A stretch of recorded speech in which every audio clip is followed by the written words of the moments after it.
Welcome to episode 9 of the Welding Codex. This is a podcast for those who want to learn more about the technical side of welding. We're going to talk about philosophy of welding, welding codes, welding defects, metallurgy, and subjects that would generally bore the rest of the population to tears. In this episode, welding engineers and CWIs Peter Kinney and Garry Pace continue to rehash AWS D1.1 structural steel welding code.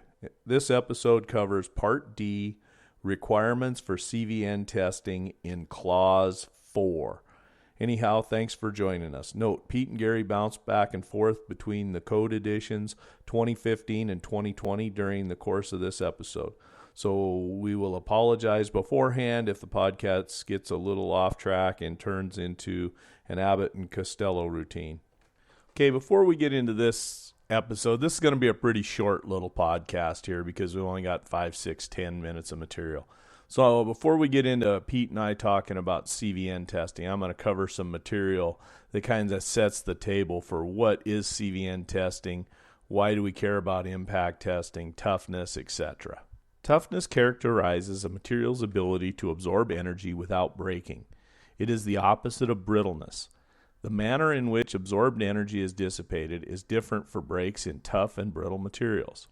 Fracture toughness is an indication of the amount of stress required to propagate a pre-existing flaw. The fracture toughness of a metal depends on the following factors: metal composition, metal temperature, extent of deformation to the crystal structure, metal grain size, and metal crystalline form. A Charpy impact is the most common, and then there's one called an IZOD. I've never dealt with the IZOD, probably mispronouncing it. These measure the resistance to sudden impact. It's notch toughness. The results are used for comparisons. Specimens are usually chilled to 20, 0, minus 20, minus 50, just depending on what your customer, client, and design requirements are. A Sharpie, they chop a notch in it. They machine a notch into a little metal sample, and then they cool it to that temperature, and they hit it with a hammer. An IZOD is a V-notch, and it's vertical, and it's at one end. It's a different animal than the Sharpie V-notch. Sharpie V-notch test employs a square bar 55 millimeters by 10 millimeters by 10 millimeters with a 2 millimeter deep notch on one side.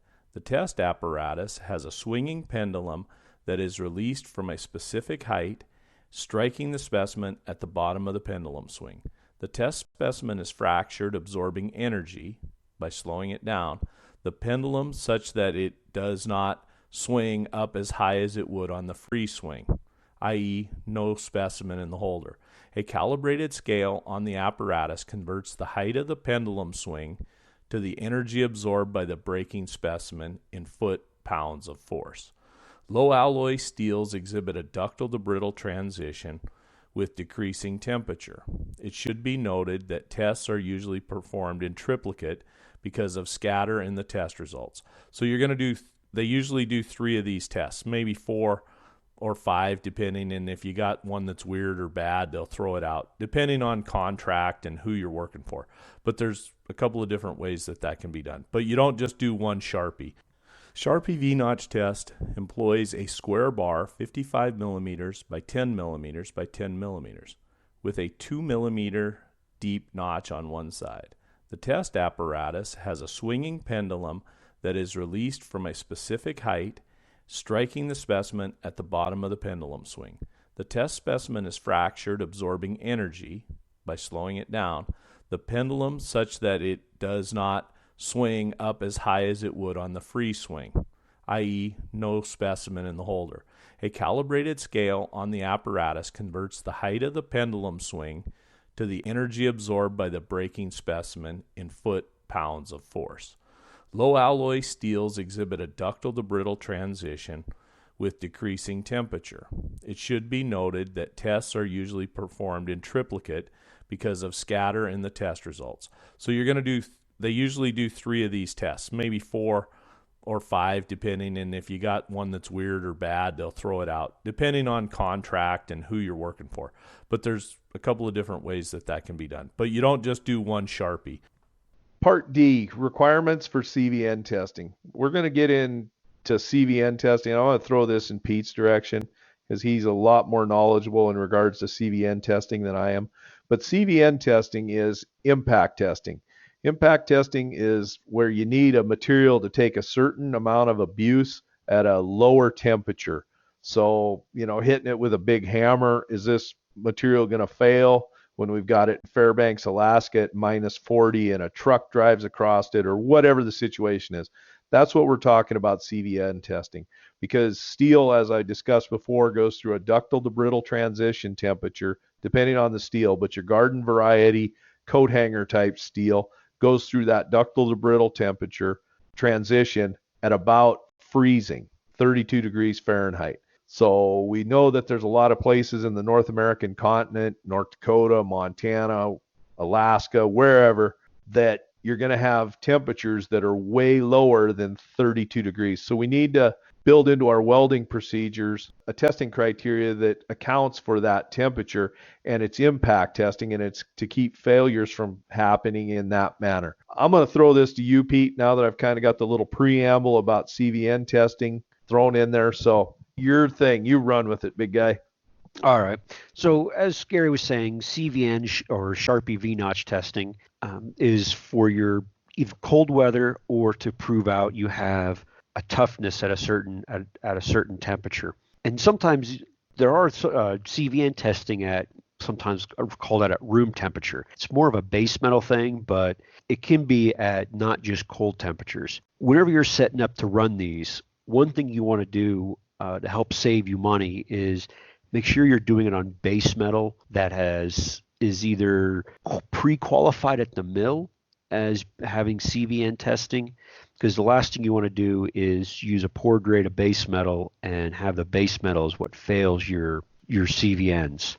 So you can also do a combination of two qualifications, as long as, let's say, if you have a stick plus a subarc procedure, you can combine them as long as both of them have CVN testing. You can also go back after the fact, and let's say you qualified procedure A without CVN testing. Later on, 10 years down the road, you want to qualify it with CVN testing. You don't have to redo the whole thing. You can add on the CVN testing as long as you run your WPS, you document your parameters, and then you can take the CVN tests out of it. The test locations for AWS has a nice little diagram where, depending on what kind of groove joint you have, it shows you where you take them from. You're either taking them from weld centerline and the HAZ, or you may have to take multiple from different positions if you have a back gouge procedure, a different thickness in the plate. You look at, in the 2020 version, it's figure 6.28.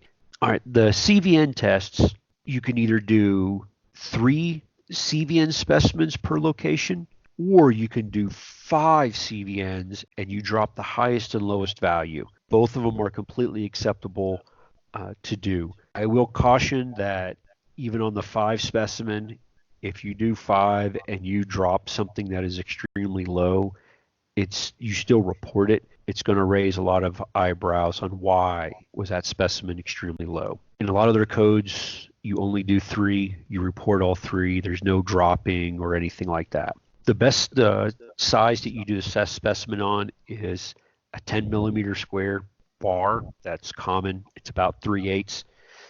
Unless you're in thinner material, then you can do what are called subsize specimens. And there's a table, 6.14 is in the 2020 that talks about what subsize specimens you do. But it's always best to do full sized whenever possible. The figure 628 is where it shows you where you take them from. The test lab will do all this, but they'll remove it, they'll etch it, find where the center line is, and they'll do all the notching. And the temperature, of what you do the testing at, that'll all be in the contract document, because this code doesn't cover where in the world this possibly could be, but that's where the contract will come in and say, do you do it at 0? Do you do it at 32? Do you do it at negative 20, negative 10, negative 50?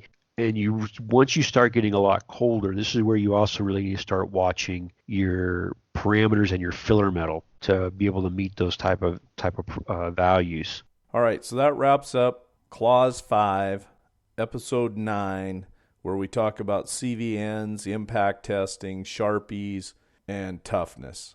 Thanks for listening. Hope this podcast was worth listening to. We're going to have more content coming out. Also, if you want to shoot me an email, gpacex@gmail.com. Give me some ideas, or maybe there's some questions that you'd like me and Pete or me and Joel to answer in regards to welding codes, filler material, or any other material joining question that you might think we have a shot in hell of answering. Anyways, thanks for listening. Take care. Peace out. If you like these podcasts, stop by my website, texasweldingengineering.com, and go to the donation page. Use PayPal, throw me $1 or $2 so that the next time we hit the local Dairy Queen, we can get a large chocolate chip cookie dough blizzard. Also, if you're looking for CWI training at a reasonable price, check out train-eng.com. Also, if you're not familiar with my YouTube channel, there's a bunch of YouTube videos on there. If you just do a Google search under Garry, Pace, Welding, ASME, or AWS D1.1, there's a bunch of videos on there. Check those out too if you're interested.